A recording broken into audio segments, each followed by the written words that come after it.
Another problem with the premise is the following. Most of the Germanic tribesmen were Christian. So if the Irish are converting them to Christianity, that's odd. It's like when President William McKinley said, we're conquering the Philippines to make it Christian. And there, like 80% of the Filipino population were Catholic. Of course, what McKinley meant was to make them Protestant. But anyway, that's a different story. We were just going to genocide 800,000 of these folks and hopefully flip them over to Protestantism. Didn't work. So the second contradiction, that they were going to convert the Germanic tribesmen to Christianity, is actually shockingly similar to the McKinley thing I just brought up. Not all of the Germanic tribesmen had converted. Some of them were still pagan. But the ones that had converted were the wrong kind of Christian. That's what he really means. In 325 AD, Emperor Constantine decided that Christianity was too unwieldy of a religion. It was too complicated, too mysterious. There were too many moving parts. And it needed to be toned down a little bit, in part to get rid of some of the contradictions. Like, for example, the Trinity. It was driving everybody nuts, right? How does this work? He's what?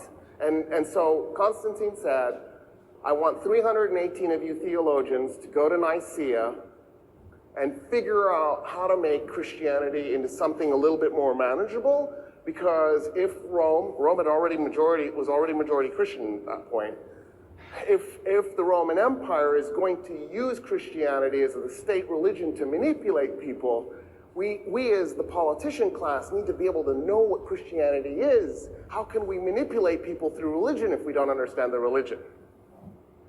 So they get together at Nicaea. They come up with a solution for the Trinity. There were 30 Gospels. They threw 26 away. They ordered them destroyed. It didn't quite work. We have the other 26. Most of them were found in Egypt by a farmer who was in the desert digging up phosphorus, and he hit a jar with his shovel, and he heard it crack, and he pulled the jar out, and he saw these leather-bound books. I want to say it was 46, 47, and he pulls out the leather-bound books, and he's like, I don't know what these are, but I know who will know. And he was Muslim, he went to the nearby church, the Coptic Orthodox Church, and he handed them to the priest, and the priest went, oh, I know what these are. These are the 26 Apocrypha.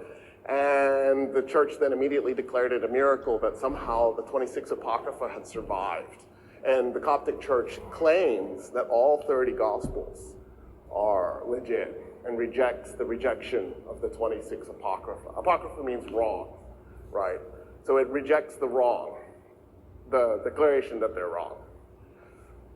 At Nicaea, the 318 also had a conversation about one other problem.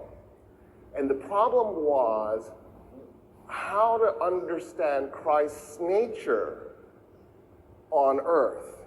If he was God, then how did he manage sin, for example?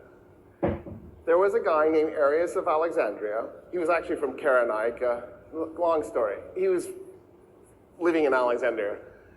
That's where he made his career. Arius of Alexandria went, here's my suggestion. Jesus was God, pure God, total God. As a result, he was never tempted. Done. No sin. But the majority said, no, that's wrong. Jesus was God in a man's body. The body was tempted. Therefore, he did experience what it would be like to be tempted, but because he was God, he overcame it, and there was no sin. That became Orthodox doctrine. The other part became heresy. It's known as the Arian heresy. Arian with an I, not a Y. I is Arius of Alexandria. Y is the horse people who conquered India and Ireland.